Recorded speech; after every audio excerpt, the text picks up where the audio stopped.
kinds of collectors out there. Collectors that just collect, collectors that collect and play, collectors that want to collect specifically to create content and for nostalgic purposes. Today I want to talk about what type of collector I am, what category I fall into with that. Being a collector for over 20 plus years, I'm not talking playing video games. I've been playing video games since I was 6 years old, so literally 30 years. I'm talking about when I started buying games on my own. Not when my dad bought them for me, not whenever I got them for Christmas/birthday. Yes, my birthday's in December, so yes, my parents like to mesh that together. Oh, the joys of having your birthday in December. But I'm talking about whenever I earn money from good grades. You know, my dad used to give me money for whenever I got A's, B's, or C's. $5 an A, $3 a B, $2 a C, I'll never forget that. And I normally would get A's and B's, so I had pretty good report cards, so the money was flowing in, saving up for those games, and naturally, of course, I had chores to do, any kid did back in the 90s, so I would save up my money, and then whenever Dad would finally take me to the mall, it was still a drive for us, but whenever I got to go, I went into the video game store, and I would make my purchases because I would have in my head what I actually wanted to add to my collection, because they didn't really rotate stock a lot back then, at least not that I can remember. So I make a list and I would save up that exact amount for what the game was, and I would get it. Unless I saw something else that caught my eye that happened to come in, then I would snatch it up because, you know, a lot of the times we'd have to read the back of the case, and then of course, you know, something that looked interesting on the front, or we'd have to rely on word of mouth or, you know, commercials if we saw one for whatever game that we added. But as I got older, you know, that still core mindset of collecting still stays in place. I collect to play, not just collect to collect. Well, I do collect some things just to collect, which I'll get into, but mainly to collect and play. Because I'm the type of collector that whenever I pay money, a lot of money for something, I want to play that said game. Because some games in this day and age, this market is insane with retro. They can go anywhere from like a couple dollars up to thousands of dollars depending on what the game is. And whenever I think of things like that, I'm like, why do I want to buy a game just to shelve it and like, ooh, it's so pretty, ooh, look what I bought, ooh, all that money, ooh. I don't want to do that. Because I refer to those as shelf ornaments. And whenever I think of that kind of thing, I think of something that doesn't have any kind of playability, that's just nice to look at. Kind of like, you know, whenever you collect pop figures, or whenever you collect, you know, McDonald's toys, as you see back here, for example, this. Look, ice cream! These bring nostalgia for me. And they look cool in a game room because whenever you have your game room or any kind of space, you want to make it your own. You want it to feel homey. You want it to feel nostalgic. You want it to feel comforting. When you walk in that room, you want to be taken back to a simpler time and enjoy yourself. That's what game rooms, you know, go for whenever it comes to aesthetic, and I'm in that category as well. Now, whenever it comes to video games, though, I'm on a different spectrum. You know, I do buy things that make my game room look presentable, you know, like box consoles, for example, but I'm not that type of collector that has to have it pristine. As you can tell, look at that, there's a hole in the front. This is not my original PlayStation, by the way. This was just one that I got boxed, and it's really cool to add to my collection because, you know, it's aesthetic. For one, whenever it comes to box stuff, it doesn't have to be sealed. It doesn't have to look great. I mean, it's cool to have a box console because 9 times out of 10, you're not going to find a really pristine box. If you do, it's going to cost you a shit ton of money, and I'm cool with a little bit of wear and tear because it has a history to it, and that's fine. And plus, another thing about adding more like this to my collection, it's not only for aesthetic, it's also backups. So whenever I actually buy stuff like this in a box, it's cool to add to the game room, but it's also a backup just in case I need it, because as you get older and as systems get older too, they have a lot of wear and tear. And if you don't know how to fix that shit, you're fucked unless you have a friend that can actually repair stuff. Luckily I do. But it's always good to have a backup while that one's being repaired just in case. I'll have several, and I do, trust me, I have a lot of plays. I think I have maybe 4 PlayStations, PS1 and PlayStations, and then PS2s are about, I think, 5 at this point. So, like I said, it's good to have a backup, and yes, I do still have my OG, which I still play on to this day. That's the one that my dad got at launch, and that's the one I cherish the most as far as my PS2s go.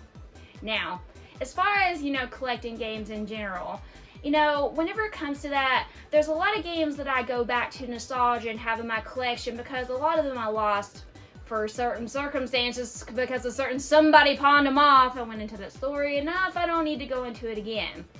So naturally, I had to rebuy them. Now, Tomba wasn't one of them, but this I had to buy a reproduction case for it because the case, sadly, was in that fold. So naturally, the disc survived. Thank goodness it survived, only because it fell behind the entertainment center in my old apartment a long, long time ago. So luckily, that one survived. Sadly, I had to rebuy Tomba 2, but I don't want to rehash that.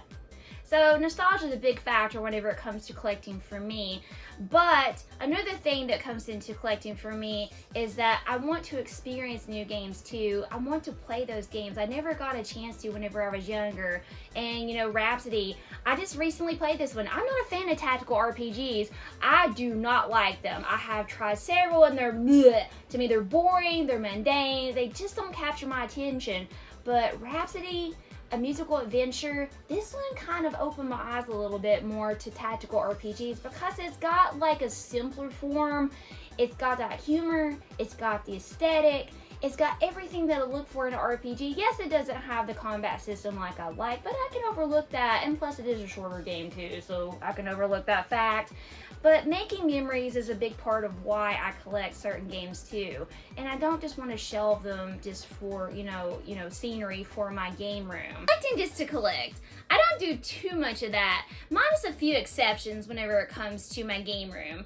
And one of those things that falls into that category is things for aesthetic. And that would be, for example, the food fundamentals that I have from McDonald's from back in the 90s. I remember having Otis the bread, Milky the milk. Those were the two that I have from the set. And now I have Ruby the apple and then the steak. I forgot the steak's name. I don't remember what his name is. And then there's one more that I don't have, which is the corn, but he doesn't do anything. He doesn't change. So I didn't want him, meh. I've seen him, but don't care.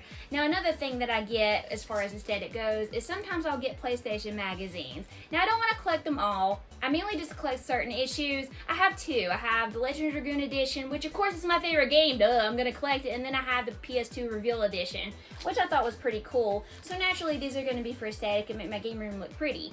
Now, another thing that I get for aesthetic, I mentioned before that I get boxed consoles. Yes, those are for aesthetic for the game room, but they're also backup and they're used if I need to, if necessary, if my OG goes like that. Now, whenever it comes to controllers, though, it's a little bit different for me. So, whenever I get a controller, normally they're in these kind of blister packs, especially for PS1 and PS2 controllers. And this one is the clear DualShock PS1 controller with a cool Walmart sticker on it, if you can't tell, which is so cool. That just adds to the nostalgia of it. This I'm going to leave sealed, because if I want a controller like this, I'll go find it loose. But when I find a sealed controller, it's really cool to hang on the wall, look at it, it's really neat to have. Now, if it ever came down to the fact where I needed to open this, I'll do it. Just like my Barbie controller. Yes, I have a Barbie controller for PS1 in the blister pack. It is sealed. I paid about $20 to $25 for that.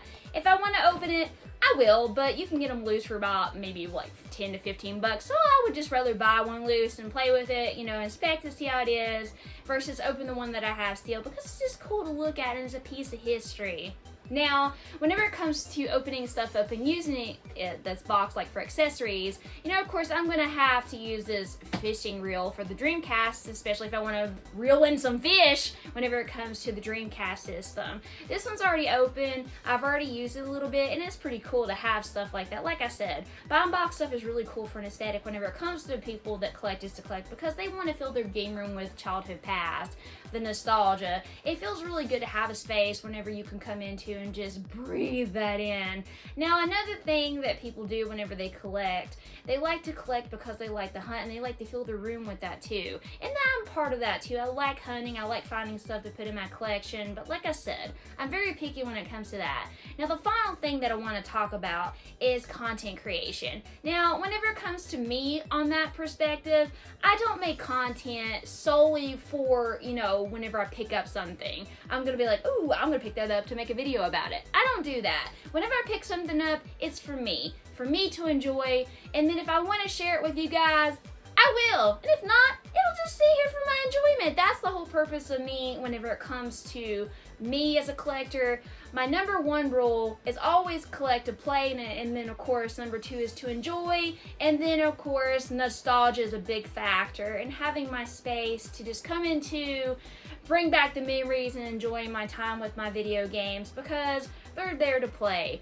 I don't want them to sit on the shelf, as I said before, because this fraud is real. It's happening. Emulation is a thing, but we're not always going to have that road. I mean, because I've seen so many things happening in that world, you know, where things are getting taken down. I mean, sure, another one will pop back up somewhere.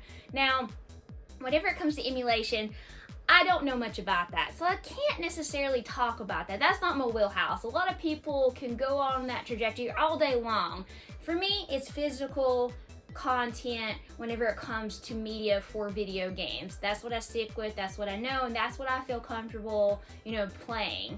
And, you know, for me to enjoy it while it's here, I'm gonna do that. And like I said before, money in this market, you know, stuff's expensive, and why just let it sit there if you're gonna pay all that money for it? Don't just let it sit there. Play it, enjoy it while it's there, because you don't know how long it's gonna last.